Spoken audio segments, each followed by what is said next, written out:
Masuk. Masuk ah. Masuk ah. Masuk. Okay, kita masuk.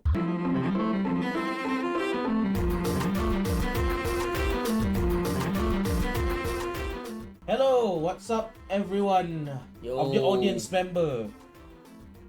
I'm Sir Ali. I'm Iki Ali and we are Brothers Ali. And today we're going to talk about season 2 of Thor's Brothers show, Loki.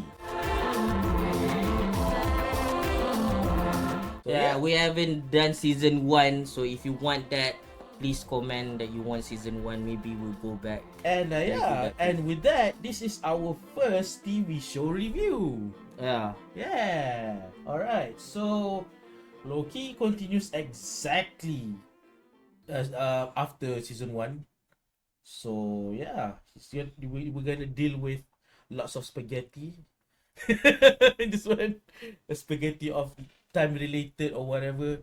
Yeah, it's hard to discern actually because there's a lot of things going on, and yeah, maybe you can make sense of it. You want to try and I don't know. Yeah, like I don't want to like talk about exactly what happened as they go along because that would take too much time and you can just see the show for yourself, right? Yeah. But what I like about season 2 is that Loki especially, they show more of his powers, which is Yes. like okay, we're a fan of Legends of Tomorrow from Arrowverse, Yes.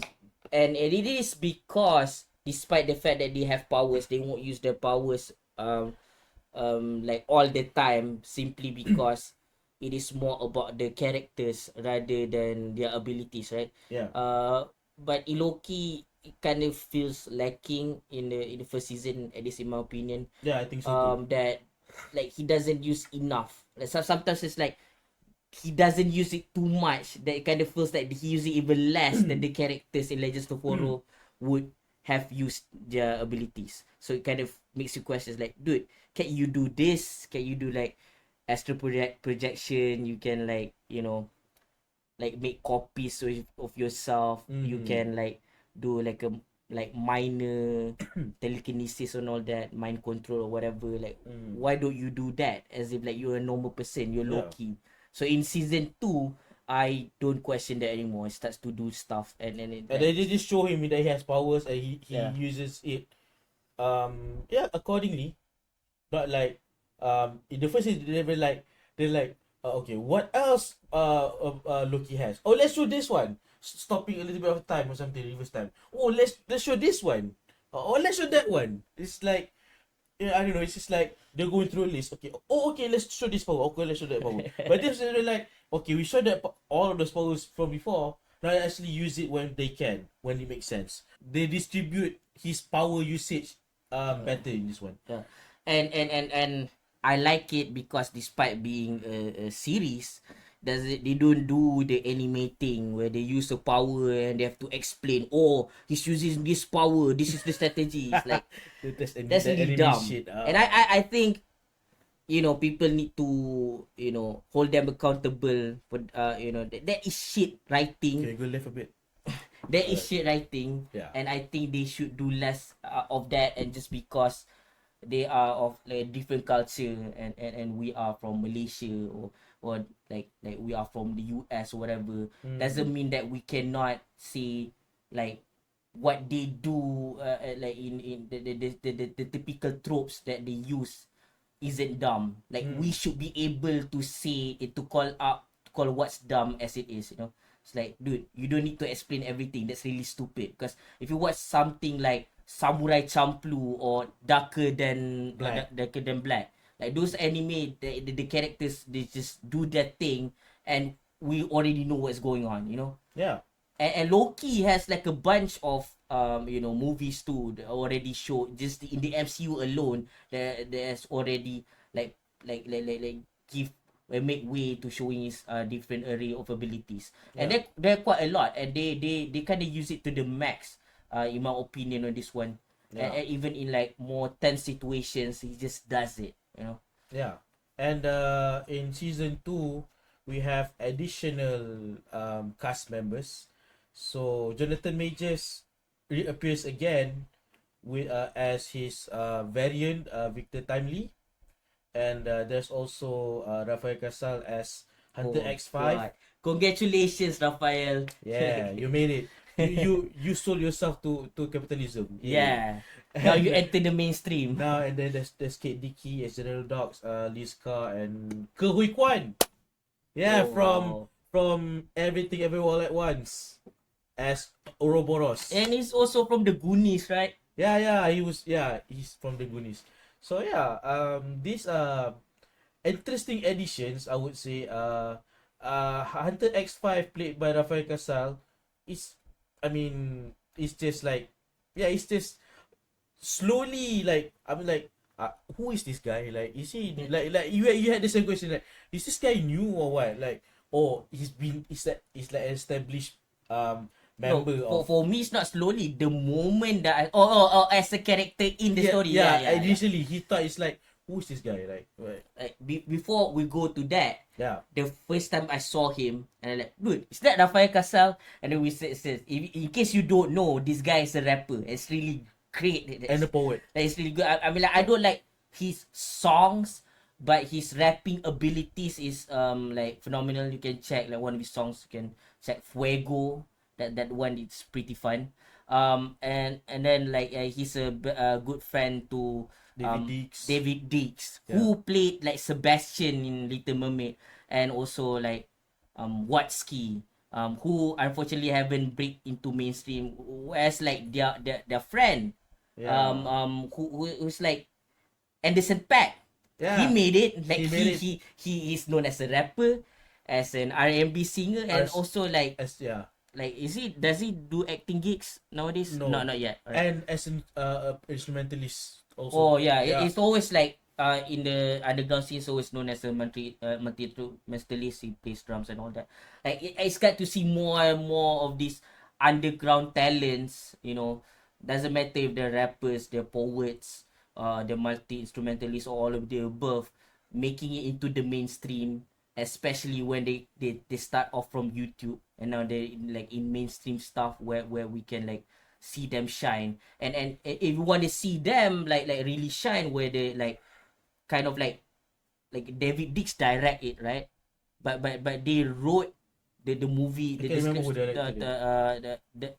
they both wrote The movie, yeah, they wrote the movie. the Yes. movie, and they act at the main stars. I think that this is like the audition tape to the rest of Hollywood, right? Yeah. You can see Blind Spotting, man. That Yes, movie Blind is Spotting. oh god, it's Right. nothing to do with Train Spotting, but it has a similar title, and it is like SF top, if not more. Yeah. So there you go. He guys should go for the Fire Castle, yeah. Oh god. And yeah, he's a nice presence, as the villain-ish.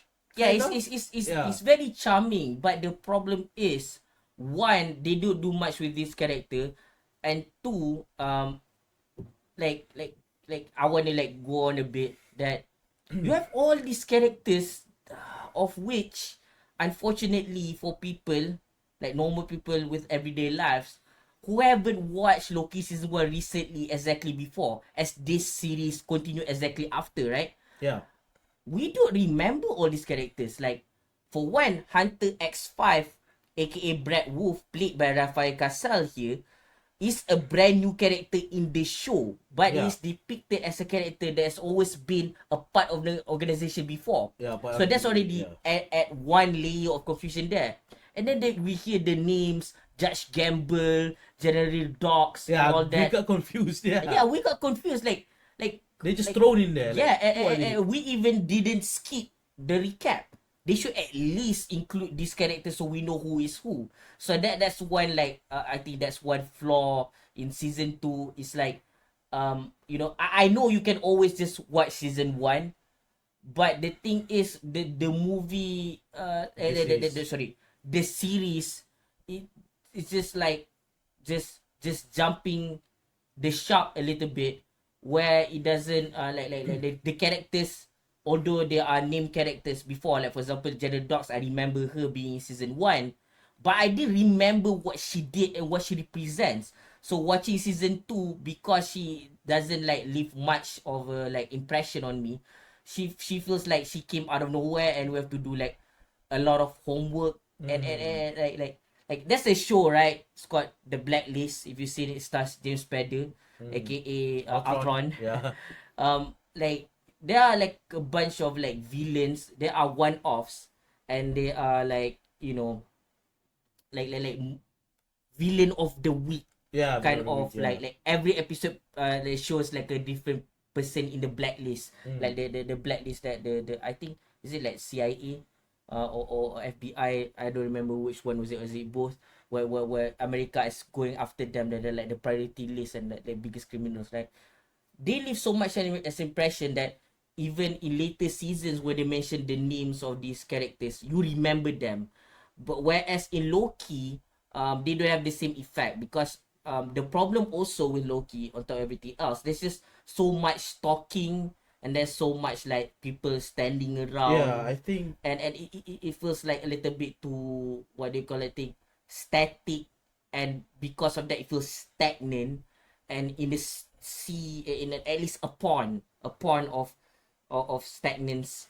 stagnancy, If um that's a word. I like don't know. like everybody got lost in the mix, especially when they do this thing where I realized the same hallway, they keep showing the same hallway as if they don't have any other hallway to shoot at.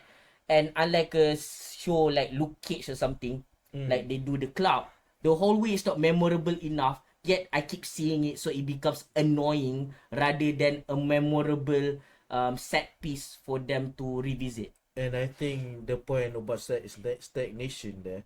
That's the word, stagnation. Yes, technician. Alright. So I think this the problem with Loki as well, because I mean, yeah, it does finally actually season 2 they show more of Loki and his development, but it's always been Loki is only like a reason to explain the multiverse and the variants and all that. It feels like it's not really a show per se. It feels like Loki is like a documentary for the concept of the MCU Yeah. in a way. So that's why you don't feel the story that much, because there's so many concepts, and all of that is like the laying the groundwork for the future of the MCU. So yeah, that's I think that's the main problem overall season 1 and 2 of Loki. You know what Loki feels Yeah. like Yeah. to me? Yeah. Loki feels like what if like Agents of Shield, but they actually try to put it with the rest of the MCU. Yeah. So I think yeah, this should Agents of Shield should have been like yeah, the explainer media for the MCU instead of Loki, because Loki they're making it like shorter episodes, right? So I have to cram everything and oh it's yeah, convoluted. Yeah, all the Like concepts. the way they do Agents of Shield is convoluted as well, but they let a lot of breathing space, especially like one Yes, of the seasons. I don't he remember watched which it one. more. Like Yeah, was I it lost season it. 6? They have like pods, what they call it. There's like a handful number of episodes that they show like weekly, and then they have like a small hiatus in between, and then they come back again. It's the same season, but there's 3 major parts of it. But the way they tend to, I think it was season 5 actually, then they put it back together, it feels very like clean, especially because it's like an overarching storytelling of a character like what they call it, the Ghost Rider, which is very rich in nature, because like there's so much going on regarding that character and the legacy of the rest of the Ghost Rider army, right? Yeah. Sometimes that's the thing.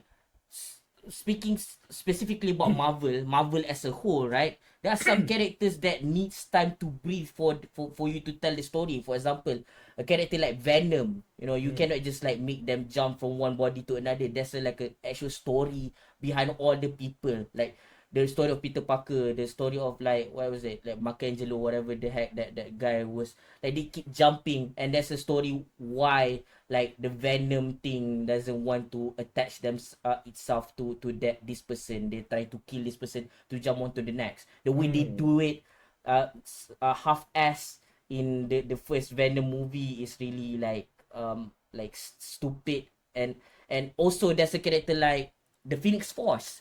If you don't know, the Phoenix Force is an omniversal being, just like America Chavez in the MCU. It doesn't matter how many multiverse there is, there's only one America Chavez, only one person with that ability. There's no other version of America Chavez. Same with like the Phoenix Force. You know, mainly it takes over the body of Jean Grey, right? Yeah. So you need time to tell that story, because the Phoenix Force is like a being that is very powerful, but at the same time it is afraid that like that different entities are going after its survival. So it's gonna be extra careful. So it's like, you know, it's like a trapped mouse. It's like they become dangerous because they feel that they're always in danger, because there's only one of the Phoenix Force. It becomes even more dangerous than even like a typical villain like Thanos, for example. And the Phoenix Force is a force of nature, just like Hawk.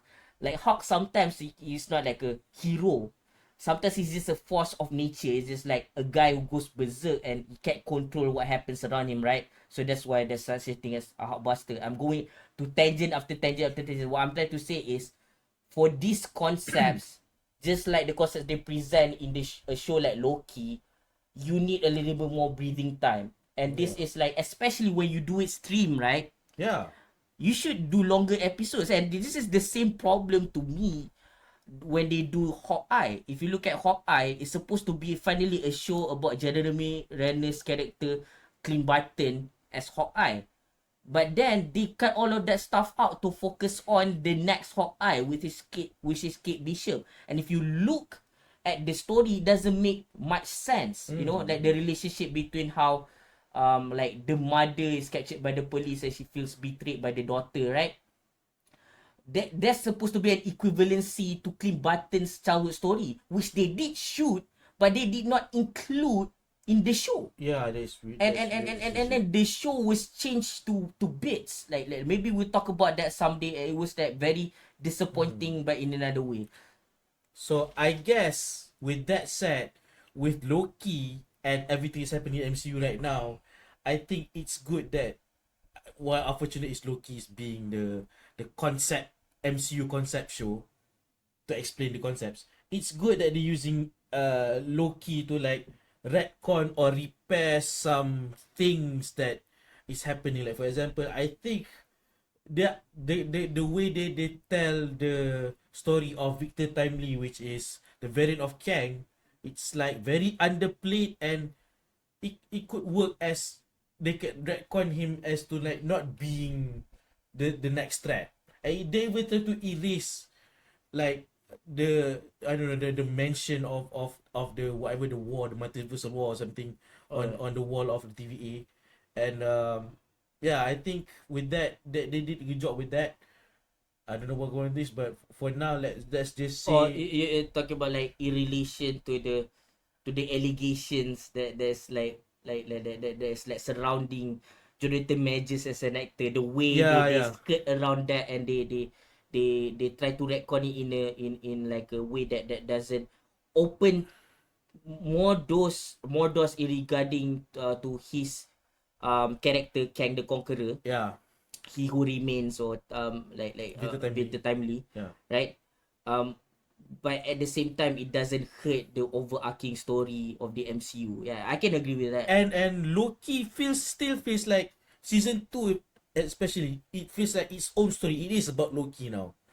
Oh yeah. And even more so, yeah, I like that. And yeah, and also good luck with pivoting to Doom. Finally Doom come, yeah. So and then I think let's just talk a little bit about I don't know, Ke Huy Quan as Ouroboros. He's just a fun presence, man. Yeah. He's just a very, very, very fun presence.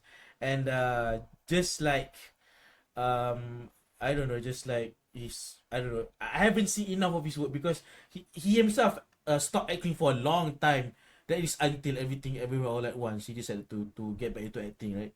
So with his role in Loki season 2, I don't know what I want to say, Thor.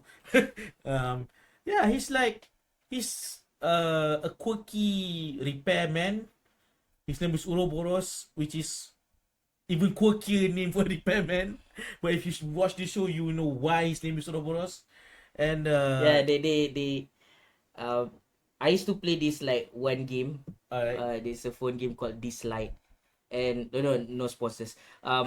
But what I like about that game particularly is they show another representation, like a futuristic version of a god, and it's not like it's the gods themselves. It's in that world. It's just a bunch of humans. Randomly receive power representing a god. So sometimes like at first they have like Sun Wukong, a woman playing like the Sun Wukong character, and I like the fact that it represents the character without being the need to be the actual character. Yeah, yeah, yeah. And at the same time, there are like designs, especially on the character that although the design is horrendous, Arcana, it shows like the motif of like he's supposed to be Hermes, right? It shows like he has a whip, and the whip is like a what do you call it, like a snake. So it's like Ah, a snake intertwined, and that is the symbol of the medical, the medical stuff, right? the snake eating his tail. Yeah. Yeah. No, not the snake eating still, like, Oh, or the the, medical cross yeah, thing. the medical Yeah. cross thing. Oh, And yeah, then yeah, yeah. like there's a wing, so like usually is on his feet, right? It shows that he's fast, and even the character is like a lightning fast thief who steal paintings, and then like replace it with the forged version of it, and then he, whatever money he makes, he gives back to the poor. So it's kind of like a trick, a tricky person. So that, like if you look at Hermes, is like the like he's a messenger, Mm. he's a fighter, he's like somewhat of a mischievous thief. He's not like a straight up thief. It's like he plays around with the idea of trickery and thievery, that technically he can do thievery if he choose to.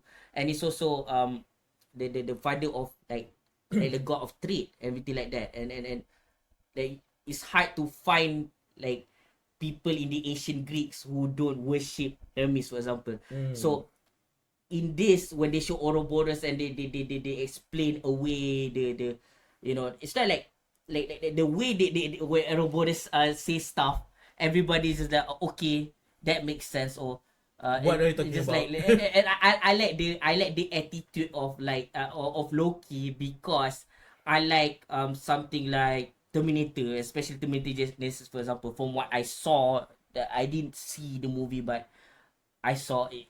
This is what I do all the time. If I know it's shit, right? If I know it's shit, it's like no, I don't watch football, for example, right? I always tell this to people I know. I don't watch football, but I know that Messi is a great player, and then the ball when he dribbles doesn't leave his feet, right? So just Mm. like that, I can know if like an IP, or like a show is bad, or movie is bad. So instead of wasting my 2 hours of a day watching that, I would rather watch reviews shitting on those things. So that's how I get to know this like dumb stuff like Genesis, for example, right? So Terminator Genesis it's like it's very convoluted, just like the rest of Terminator 3 and above, right? They try to explain Mm. time and time again, and keep like contradicting themselves when in regards to time travel and time manipulation, all that. Mm. But in Loki, instead of treating it seriously, they just explain stuff, and everybody is just like okay, like as if it makes sense. So we just like, okay, if you want to see this, you have to like, what do you call it thing? You have to be like, you have to think like them, like these characters, and just okay their logic. Especially things surrounding Ouroboros and Victor Timely and all that. Yeah, yeah, yeah, Because yeah. um if you don't suspend your disbelief, right, you Mm. cannot like enjoy the show. Yeah, But at yeah, the yeah. same time, the show doesn't give the onus on you to like be the smart guy to understand everything is going on. So it does the explanation, but when it does the explanation, they don't take themselves so seriously that they say, oh, this is the time travel version that makes sense. So I like that attitude in a way. And it works well with the character Ouroboros because he's kind of um like he could be a nervous wreck at times, but he keep his cool so everybody can be like in the moment and focus on like, you know, he can be distracted himself, yes, Yeah. but I like his nonchalant way of like handling situations and you know, giving out expositions as explaining concepts to people And do it very fast because he's yeah. Ouroboros. Yeah. So, and remember about me talking about how season 2 remembers that this is a Loki show. Yeah. So Sylvie thankfully takes a back seat and becomes a very, very good support for Loki, morally and emotionally, I think. I like how they treat Sylvie in this one instead of just like making her usurp the story of Loki, make it her show basically in season 1. Yeah. That's Yeah. like that kind of thing makes me want to watch the show. You know, for example, the Star Wars show that I skip on, Riva. You know that show? Oh, you mean Obi-Wan? No, Riva. The Oh, show Riva, is right, Riva. right. Show is Riva. So, anyways, this show that is called Loki, not Sylvie. I like that she take a back seat, but unfortunately, personally, I don't like her character. I think she's like a little bit too selfish. I mean, like they do like explore the theme of selfishness, which they've explored it in a more positive way. I guess like there's a positive spin on it, but a character is a little bit too selfish to the point that it doesn't make sense. What her justification is like, oh, I come from a world of apocalypses. This is normal to me. Yeah, it's normal to you, but what you're doing and what or your lack of action is affecting everyone else. It's like it doesn't matter if you want this, but wanting this meaning that everyone lose everything, including you, will be gone. Which is like you know, it's like one of those characters that you want to like pick up, like shake them. Yeah, do something, you idiot. So yeah. But with her complacency, I think that's what makes it work with her dynamic with Loki in season 2. Because she has all this like selfishness, and then Loki being the most selfish guy in the MCU by that point, he's like because of how he's seeing how selfish this variant of his, you know, Sylvie, he's like, you know what, I don't have to be that Loki. I can have a more glorious purpose, you know. I mean, when I watched the show, I just remember that he said that in Avengers 1, the first Avengers. I still need that. This doesn't have to get any messier. Of course it does. I've come too far for anything else. I am Loki of Asgard, and I am burdened with glorious purpose. So I have no idea that they keep that glorious purpose concept and pay it off in a very tremendous way in season 2. Yeah, I gotta say, like that's what I think like most of us love about Loki. Yeah.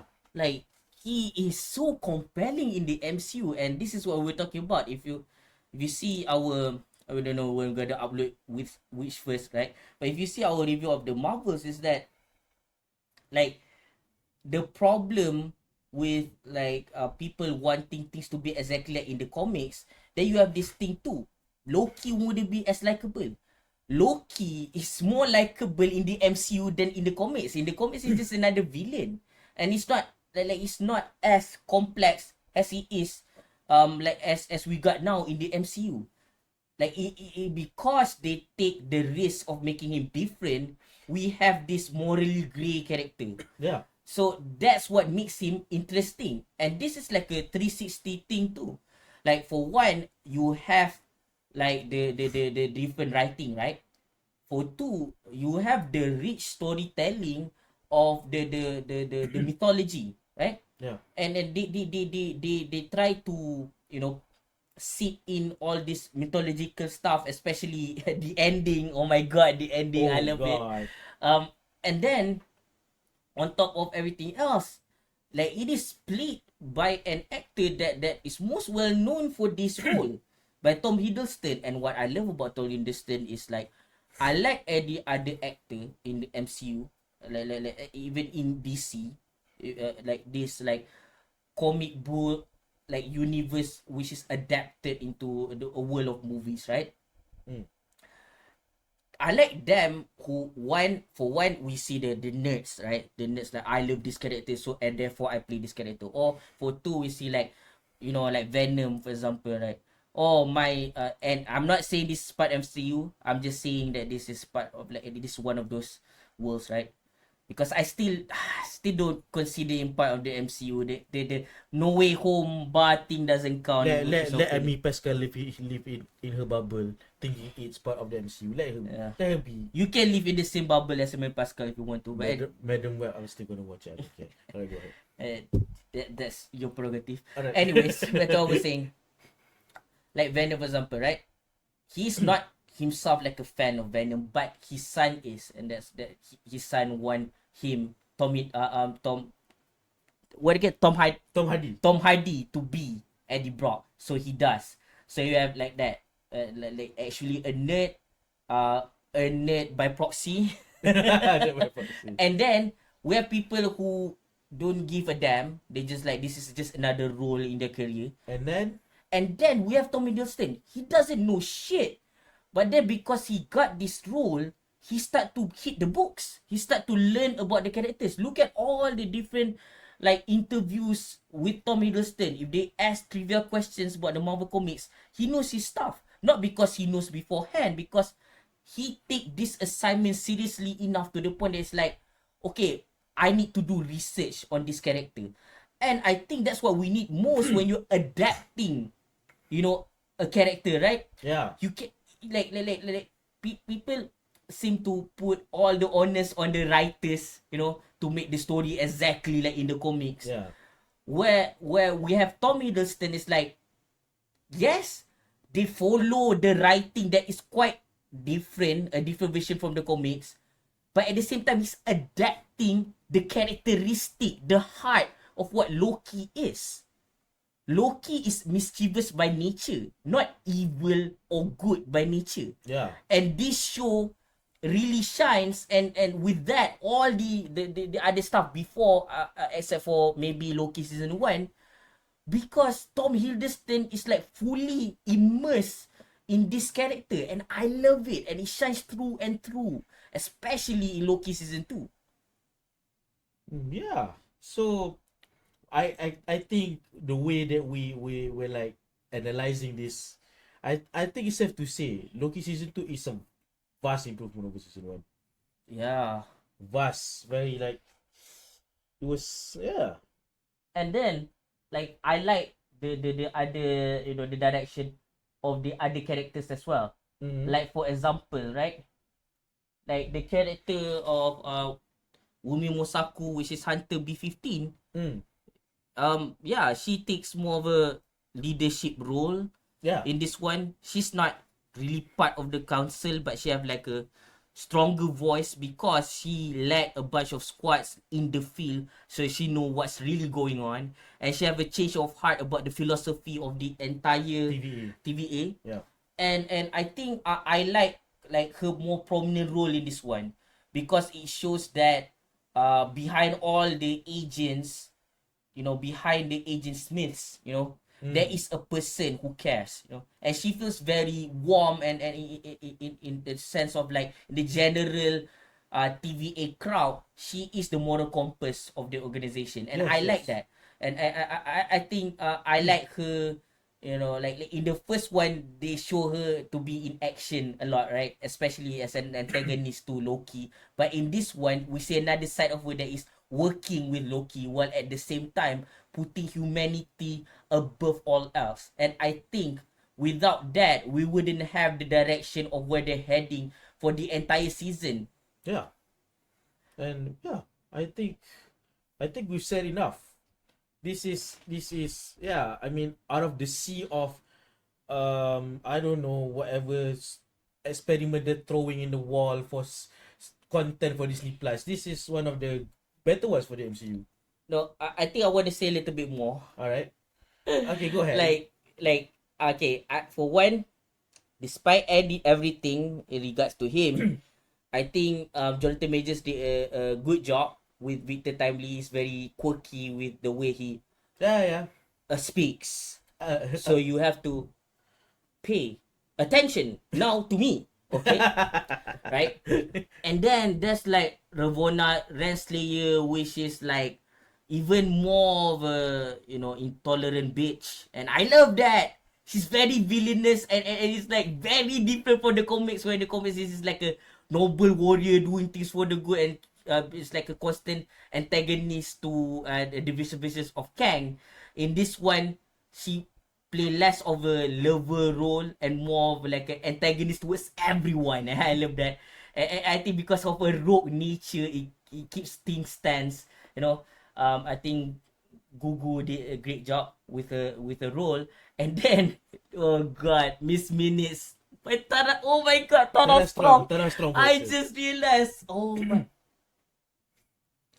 I gotta say, I feel certain things, and there is a scene that is got escalated. It's very weird. That scene. Yeah, It makes me feel things too. Yeah. yeah, and at the end, I was like, yeah, we need to shut that shit down. You know what I mean? For good reason. And seeing that she is voiced by the legendary Tara Strong, it explains everything. Yeah. I just leave it at that. And with that, I think I'm going to give this season 2 of Loki, at 8.3 out of 10. Especially the ending and the way they. Oh yeah, I forgot to talk about like Owen Wilson. Still did awesome job. The reason why we didn't talk about him probably because he he performed like no shit. He's Owen Wilson. He wowed us. Yeah. I have to do it. I'm sorry. I was gonna do that, man. You stole that from me. Sorry. Sorry. I'm sorry for doing that. Go continue. No, I'm done. I gave it at Oh, Wilson wowed us. Yeah, go ahead. Yeah, 8.3. 8.3. Mine would be.